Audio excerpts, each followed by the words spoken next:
Welcome to my YouTube channel एडिको classes. My name is Manish और आप देख रहे हैं एडिको क्लासेस को। सबसे पहले आप सभी को बहुत बहुत थैंक यू मेरे चैनल के साथ जुड़ने के लिए।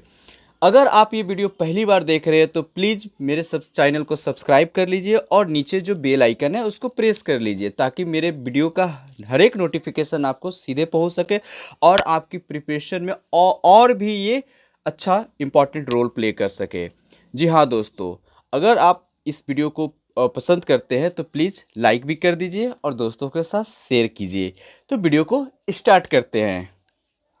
आज का जो टॉपिक है वो आपका लेक्चर नंबर 8 होने वाला है, जिसमें मैं आपको डिस्कस करने जा रहा हूँ कंटिन्यूअस एंड कंप्रहेंसिव असेसमेंट, जिसको शॉर्ट में CCA कहा जाता है।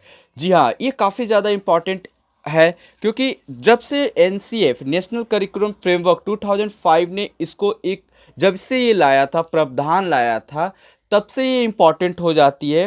आपका CBSE के पॉइंट ऑफ व्यू से, चाहे UGC नेट के पॉइंट ऑफ व्यू से, BEड के पॉइंट ऑफ व्यू से, CTET KVS PGT जितने भी टीचर्स एग्जाम्स होते हैं उनके पॉइंट ऑफ व्यू से, क्योंकि आप एक अच्छे टीचर बनने जाएंगे।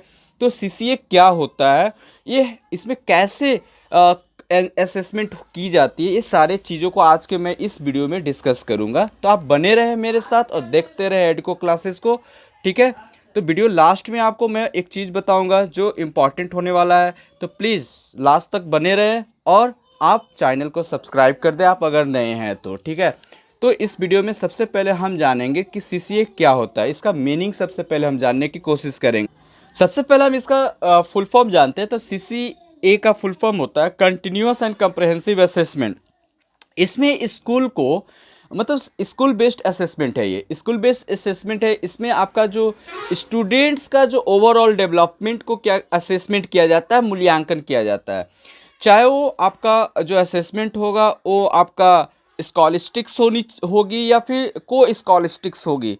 पीपल्स के ग्रोथ, ओवरऑल पर्सनालिटी को डेवलप करने में इम्पॉर्टेंट रोल प्ले करता है, चाहे वो इंटेंसिव होगा चाहे एक्सटेंसिव होगा। कंप्रहेंसिव कंपोनेंट्स जो होती है, जो असेसमेंट्स होता है, ओवरऑल डेवलपमेंट बच्चों का फिजिकल, मेंटल, हेल्थ, इस तरीके से क्या होता है कि बच्चों की डेवलपमेंट पर फोकस किया जाता है। एक पार्टिकुलर सिर्फ एजुकेशन या सिर्फ स्कॉलस्टिक को नहीं देखा जाता है, इसमें आपका को स्कॉलस्टिक एस्पेक्ट को भी देखा जाता है। बच्चे की पर्सनालिटी, स्पीकिंग स्टाइल्स, उसके एजुकेशन स्टाइल, सारे कुछ को डेवलपमेंट की जाती है एक स्कूल्स में। एक कह सकते हैं कि ओवरऑल डेवलपमेंट इसमें करवाया जाता है CCA। और इसमें जब NCF 2005 ने लाया था तो सबसे पहले उन्होंने कहा था कि असेसमेंट का एक मूल्यांकन जो होनी चाहिए बच्चों को छोटे छोटे फॉर्मेटिव टर्म में होनी चाहिए, छोटे छोटे टर्म में होनी चाहिए। और जैसे आप ईयरली ना कर कर उसको आप छोटे छोटे टर्म में कर दो। जैसे मैंने पहले भी वीडियो में डिस्कस कर रखा है फॉर्मेटिव असेसमेंट, सबमेटिव असेसमेंट को। आप अगर वो वीडियो नहीं देखे हो तो प्लीज़ आप डिस्क्रिप्शन बॉक्स में जाएंगे, वहाँ पर मैं लिंक दे दिया हूँ, उसको आप देख सकते हैं। तो फॉर्मेटिव असेसमेंट में बोला गया था कि भाई छोटे छोटे टर्म में आप असेसमेंट कर सकते हो, बच्चों का मूल्यांकन कर सकते हो, ताकि बच्चे की क्या हो सकती है 2 महीने 3 महीने के बाद अगर आप मूल्यांकन करते हो तो कितना परसेंट आप 2 महीने में बच्चे का मेंटली डेवलप हुआ है, फिजिकल कितना डेवलप हुआ है, उसको हम जान सकते हैं। और क्या क्या कमी रह गया है उसको हम इम्प्रूव कर सकते हैं, उनको क्या नीड है, क्या और ज़रूरी चीज़ें हैं उसको ऐड ऑन कर सकते हैं। ये सारे चीज़ें comprehensive continuous and comprehensive assessment में बात कही गई थी। तो ये बात कही गई थी। अब हम बात करते हैं इसकी कैरेक्टरिस्टिक्स। इसकी कैरेक्टरिस्टिक्स क्या है? तो असेसमेंट जो होनी चाहिए डन, वो मतलब फॉर्मली या फिर इनफॉर्मली, ठीक है। फॉर्मली लाइक डैट कि आप एजुकेशन से बाउंड्री के अंदर, इनफॉर्मली जैसे किसी टूर पर आप ले जाते हो बच्चों को, बाहरी दुनिया से रूबरू करवाते हो, चाहे कोई गेम में पार्टिसिपेट करवाते हो, कंपटीशन करवाते हो, चाहे वो क्विज कॉम्पिटिशन्स हो या फिर कोई अदर कंपटीशन की मैं बात कर रहा हूँ।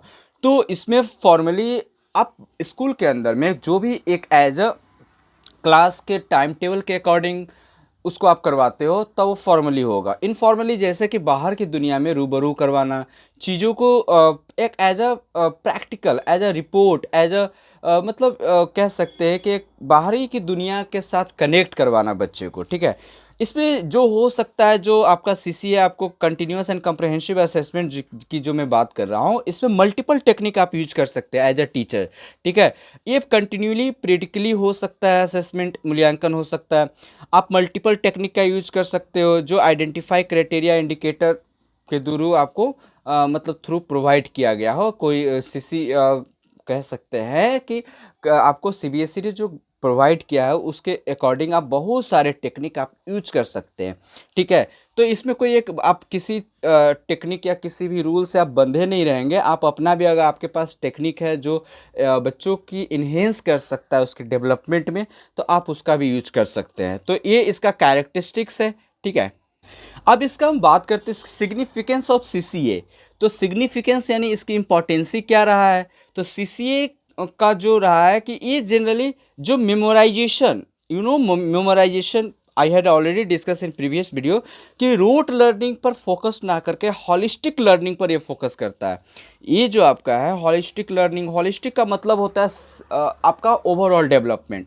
ठीक है, ये जो डेवलपमेंट सिर्फ आपका आपके एजुकेशन यानी आपकी मेंटल डेवलपमेंट पर फोकस नहीं करता। ये आपका mental as well as psychomotor, affective skill, psychomotor like that, physical development की बात कह रहा हूँ यहाँ पर। कॉग्निटिव डेवलपमेंट जिसको मेंटल डेवलपमेंट भी कहते हैं, कॉग्निटिव का जो फादर कहा गया है, पियाजे को कहा गया, बाइगोस्की को कहा गया, इस तरीके से। ठीक है, ये बहुत मोस्ट इम्पॉर्टेंट प्रोपोनेंट है।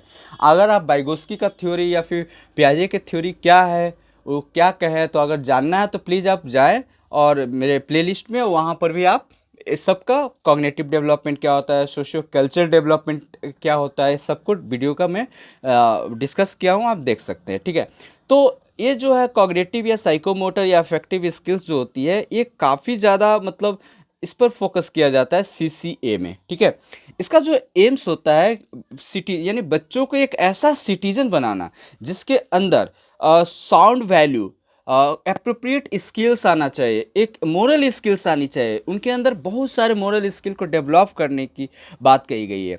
बच्चे के अंदर में गांधी जी ने भी वर्धा कमीशन में कहा था कि बच्चों को लर्निंग बाय डूइंग यानी कुछ करके अगर सिखाते हो बाहरी दुनिया को, यानी सिर्फ रोट लर्निंग, रट्टे लर्निंग या सिर्फ बुकिस नॉलेज को फोकस ना कर कर बाहरी दुनिया को अगर बच्चे के साथ रूबरू कनेक्ट करते हो, तो बच्चे की जो हॉलिस्टिक डेवलपमेंट होती है, जो मेंटल डेवलपमेंट होती है, वो काफ़ी ज़्यादा होती है। और दूसरी बात उन्होंने ये भी कहा था कि बच्चों को अगर बच्चों की अगर मान लेते हैं अंदर में मोरल डेवलप करना है, तो उनको आपको समाज के साथ जोड़ना होगा, क्योंकि उसमें वो सारी चीज़ें समाज से सीख सकते हैं जो एक प्रैक्टिकल मतलब जो एक थियोरेटिकल नहीं सिखा सकता। गांधी जी का भी ये वर्धा कमीशन में कहा गया था, जिसको बेसिक एजुकेशन भी कहा जाता है। ठीक है, सीसीए में ये भी आपका बताया जाता है कि आप डे टू डे लाइफ में जितने प्रकार के चैलेंजेस को फेस करते हो, उस चैलेंजेस को how to you handle it, आप उसको कैसे हैंडल करोगे, ये सारी चीज़ें सीसीए में बताया जाता है कि आप आपके लाइफ में बहुत सारे ऐसे नेगेटिव पॉजिटिव चैलेंजेस आएगा, तो उसमें घबराना नहीं है, उसको मैनेज करना है, उसे उसे आपको फेस करना है। तो इस तरीके से उस सारे डेवलपमेंट पे भी बच्चों की फोकस की जाती है। इसका सिग्निफिकेंस है सीसीए का।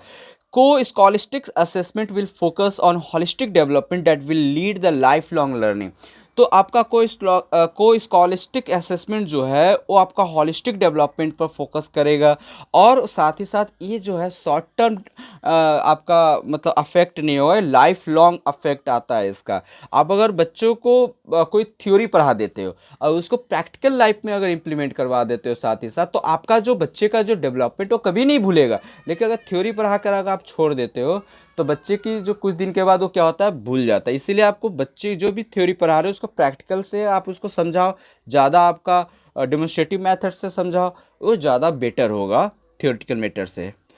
इसमें बात कही गई सीसीए में कि सेंटर्ड लर्निंग की बात कही गई। बच्चे की रुचि के अनुसार, उनके इंटरेस्ट के अनुसार बच्चे यानी टीचर्स को क्या करना चाहिए, पढ़ाना चाहिए, उस तरीके से करिकुलम सिलेबस बनानी चाहिए, यानी सेंटर्ड लर्निंग की बात कही गई। और सीसीए में जैसे कि एनसीएफ 2005 का स्लोगन था लर्निंग विदाउट बॉर्डर। इस एनसीएफ 2005 में मैंने एकदम अच्छे से कंप्लीट में एक वीडियो बना रखा है, आप जाके प्लेलिस्ट में आप चेक कर सकते हो, उससे जान सकते हो कि उसमें क्या क्या और रूल सिग्निफिकेंस और क्या क्या इंपॉर्टेंट पॉलिसी कही गई है।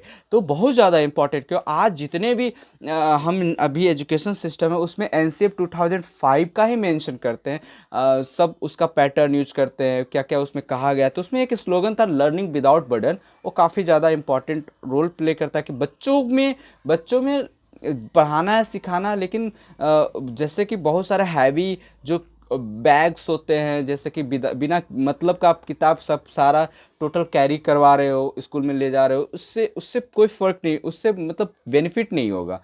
आप उतना ही बच्चों के साथ कैरी करवाओ बुक, एक रूटीन बना दो अच्छे से, ताकि उतना ही आप डेली जितना पढ़ाना है उतना ही मंगवाओ बुक। ये सारी चीज़ें कही गई है। तो सिग्निफिकेंस ऑफ सीसीए जो था इसमें, कि इसमें कहा गया कि लर्नर सेंटर्ड एक्टिविटी पर बल दिया गया, कि ज़्यादा आफ्टर लीजर टाइम बच्चों की फोकस करवानी है, उसकी मतलब पीटी होनी चाहिए, फिजिकल ट्रेनर टीचर के थ्रू गेम हो करवानी है। तो इन सारी चीज़ों को लेकर सीसीए काफ़ी ज़्यादा इंपॉर्टेंट हो जाती है, एक एज ए टीचर्स को जानना, एक एज ए लर्नर को जानने के लिए। और एग्जाम में यहाँ से क्वेश्चंस पूछी जाती है कि सीसीए क्या होता है, what is the full form है CCA continuous and comprehensive assessment. तो ये था आज का लेक्चर नंबर 7। तो आपको ये बताएंगे कि आप ये वीडियो कैसा लगा। तो नेक्स्ट वीडियो के साथ फिर मिलते हैं, तब तक के लिए आपका दिन बहुत ही अच्छा हो, अपना ख्याल रखेंगे। Have a good day, take care.